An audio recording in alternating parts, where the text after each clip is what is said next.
इस बहस ਨੂੰ ਕਰਨ ਵਾਲਾ ਗੁਰੂ ਨਾਨਕ ਦੀ ਦ੍ਰਿਸ਼ਟੀ 'ਚ ਮੂਰਖ ਹੈ ਕਿ ਖਾਣਾ ਚਾਹੀਦਾ ਕਿ ਨਹੀਂ ਖਾਣਾ ਚਾਹੀਦਾ।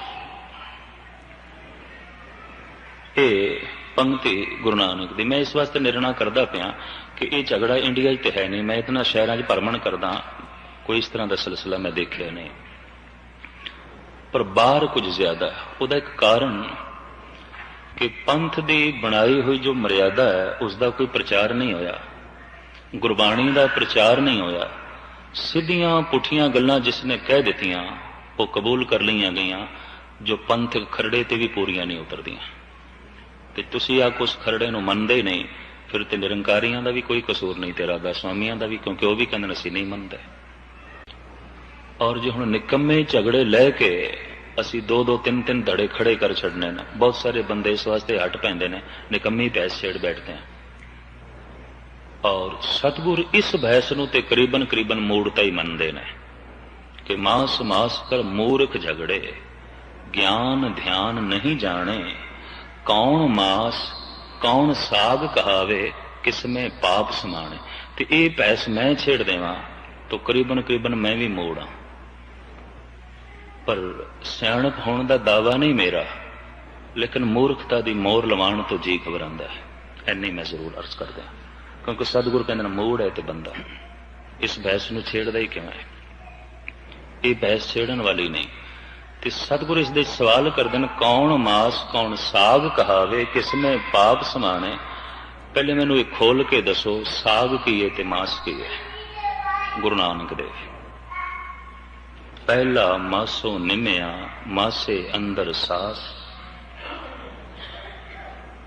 ਫਿਰ ਵੱਡਾ ਹੋਇਆ ਵਿਆਇਆ, ਘਰ ਲੈ ਆਇਆ ਮਾਸ। ਮਾਸੋ ਹੀ ਮਾਸ ਉਪਜੇ, ਮਾਸੋ ਸਭੇ ਸਾਖ, ਮਾਸ ਮਾਸ ਕਰ ਮੂਰਖ ਝਗੜੇ, ਗਿਆਨ ਧਿਆਨ ਨਹੀਂ ਜਾਣੇ, ਕੌਣ ਮਾਸ ਕੌਣ ਸਾਗ ਕਹਾਵੇ, ਕਿਸਮੇ ਪਾਪ ਸਮਾਣੇ। ਇੱਕ ਪੁਸਤਕ ਪੜ੍ਹਨ ਨੂੰ ਮੈਨੂੰ ਮਿਲੀ ਦਿੱਲੀ ਵਿੱਚ, ਲਿਖੀ ਇੱਕ ਬੀਬੀ ਨੇ,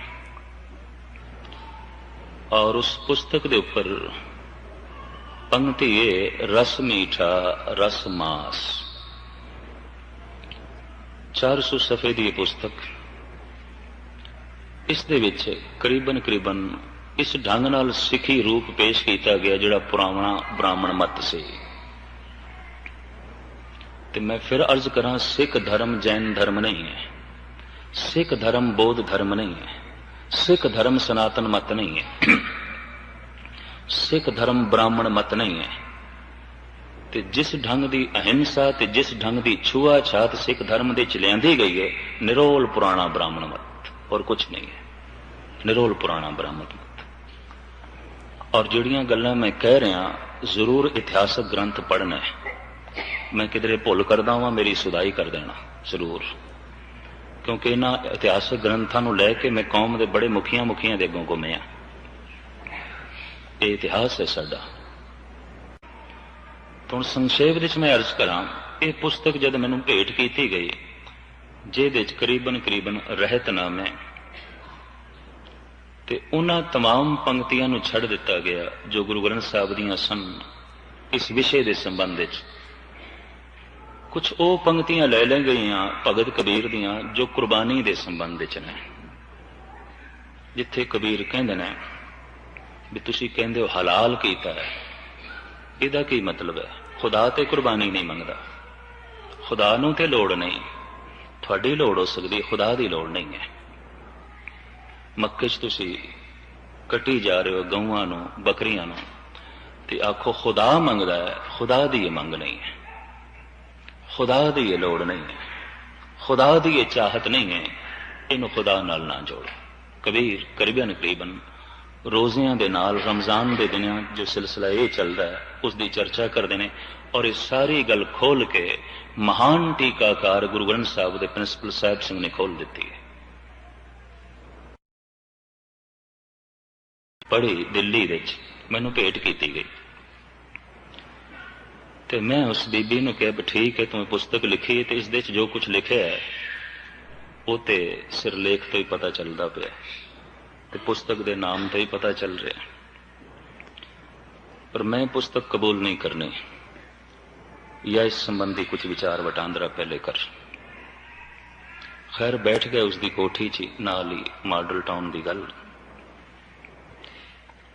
पंक्ति सिरमौर ऐसी गुरु नानक दी, रस सोना रस रूपा कामण रस पर मलकी वास, रस से जा रस घोड़े मंदर रस मीठा रस मास, एते रस शरीर के कै घट नाम निवास। इतने रस शरीर दे चोवन मास होवे ते नाम दा वासा किथे हो सकता? नाम नहीं वस सकता। मैं कि ठीक है, इस पंक्ति नूं सामने रख के तो मास की बड़ी सोहनी व्याख्या कर दी, बहुत सोहनी, बड़ी उत्तम व्याख्या, और 400 सफे रंग दिते। लेकिन हुण गल इत्थों शुरू करनी पैगी। रस सोना, पहले गुरु नानक ने लिखा है रस सोना, ते सोने का हार तू गल दे च पाया है। मैं कि पहले इनू बाहर सुट, इनू एक पासे कर, तां तू बाकी गल करी। रस सोना रस रूपा, अगर घर दे च कोई चांदी पई है तो इनू भी सुट, क्योंकि गुरु कह रहे ने ते रस है। कामण रस, पुरुष वास्ते स्त्री ते स्त्री वास्ते पुरुष अगर रस है, तो मैं कहूं पहले तेरे पति नूं चाहिए, तेनों धक्के मार के घरों कड्डे पहले ते। रस सोना रस रूपा कामण रस पर मलकी वास, ते मैं कि कपड़े नूं तू जरूर सेंट लाया है, अतर लाया है, खुशबू आ रही, तू जानी है, प्रिंसिपल है, पढ़ांदी है कॉलेज दे जाके, ते इस किताब लिखण दा तू बहुत वड्डा मान प्राप्त कीता, ते सेंट तू लाया है, अतर तू लाया है, खुशबू तेरे कोल आ रही है, ते साहब कहंदे ते रस है। ये क्यों लाया है? रस से जा रस घोड़े मंदर रस मीठा रस मास। मंदर, मैं कहा बड़ी सोहनी कोठी है तेरी, इनू अग ला या ढा दे या घरों निकल, क्योंकि यह भी एक रस है। सतगुरु कहते पे यह भी एक रस है। मकान, सोना मकान, यह भी एक रस है। असवारी, अच्छी तो अच्छी असवारी होवे, उस जमाने च अच्छे घोड़े होंदे सन, ते जिहदे कोल बहुत वधिया घोड़ा होवे, फुलिया नहीं समांदा सी, ते अजकल वाहन बदल गए, कारां हो गई या होर कोई जरिए हो गए, ते मैं कहा यह भी तेरे कोल है, ते इनू भी बाहर सुट, भुल के भी कार ते ना बैठी। रस से जा रस घोड़े मंदर रस मीठा, मिठा भी एक रस होंदा है, ते चीनी पींदी है कि नहीं, शुगर खांदी है कि नहीं, घर दे च मिठा है कि नहीं, कोई मिठी चीज वरतदी है कि नहीं, इनू भी बाहर सुट। फिर रस मीठा रस मास, फिर मास एक रस है, इनू बाहर सुट। पर इस तो पहले चीनी भी बाहर सुट, कोठी नू भी अग ला, सोने का हार तू जो गल च पाया है यह भी बाहर सुट, और फिर असवारी वास्ते भी तेरे कोल कुछ नहीं होना चाहिए। तू सेंट अतर इत्यादि दी शीशियां भी बाहर सुट, ये घर दे च नहीं होनियां चाहिए। आखन लगी इस ढंग नाल ते मैं नहीं सोचिया सी, इस तरह के भी अर्थ आउंदे ने। ते मैं कहा तू ये समझिया होया कि सिख जगत दे सारियां ने दिमाग नूं ताले ला के रखे हुए ने। वाकई जिन्हां ने ताले ला के रखे हुए ने उन्होंने इस बहस नूं छेड़िया है, और पंथ दे पारमाणिक खरड़े की थां थां ते मुखालफत, और अनेकता नूं अमृत भी अनेकां हिस्सियां च वंड के रख दिता। फिर ठंडे दिल नाल मैथों पुछण लगी, ज्ञानी जी गल की है? फिर गल की है? मैं तो इन्नी वड्डी किताब लिख बैठी हूं। मैं फिर गल सुन, सोने का कोल होना माड़ी गल नहीं, पर बंदा सोने दे च रस ना माणे। हुण जिवें पुरुष सोने का अगर कड़ा पाई फिरदा है तो रस है उसका, वरना सरब लोह का कड़ा सानू सतगुरु ने दिता है, सोने का तो नहीं दिता। तो जिन्ने पाई फिरदे ने ये सोने का कड़ा भी एक रस हो गया। सोना एक लोड़ हो सकती है बंदे की, रखे। अगर स्त्री ने कुछ पहने है ठीक है, पर हुण निरा ते सोना ना दिखांदी फिरे, ते जे दिखांदी फिरदी वो रस है, मुश्किल है ये नाम जप सके। रस नहीं होना चाहिए। इसे तरीके दे नाल पुरुष वास्ते इस्त्री ते इस्त्री वास्ते पुरुष एक लोड़ है, संसार एक लोड़ है, समाज एक लोड़ है, शरीर एक लोड़ है। ये सिर्फ रस ना होवे, अगर रस बन गया तो सुरत इत्थे भी रुक जाएगी, अगे नहीं जा सकेगा मनुख। मकान एक लोड़ है, बिल्कुल लोड़ है, मनुख की एक लोड़ है। तो जे मकान हुण रस बन जाए तो कईयां वास्ते रस बन जाता है, वो बैठण वास्ते बाद च कहंदे पहले सारा मकान दिखांदे, ऐ भी वेखो ऐ भी वेखो, अंज परिक्रमा कराई फिरदे अपने मकान की, जिवें उन्हां दा मकान एक मंदिर होवे खूबसूरत परमात्मा दा। खैर मुख्तसर सरी ये रस हुंदा है। तो हुण इस मकान ने रब दा नाम नहीं जपण देना।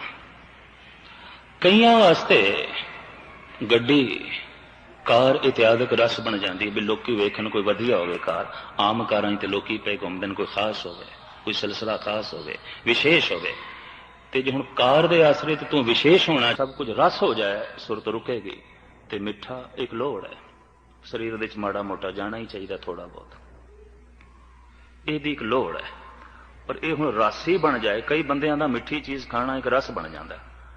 तो जे रस बन गए तो मुश्किल है नाम जप सके। इस तरह मांस एक बंदे की लोड़ हो सकती, रस नहीं। अगर मांस रस बन गया है तो फिर मुश्किल है नाम जप सके, फिर तो मांस ही फंस गया, फिर तो मांस ही डुब गया। कोई रूप दे च डुब गया, कोई सोने च डुब गया, कोई मकान दे च डुब गया, कोई मिठे च डुब गया, कोई महल माड़ियां च डुब गया, कोई मांस च डुब गया।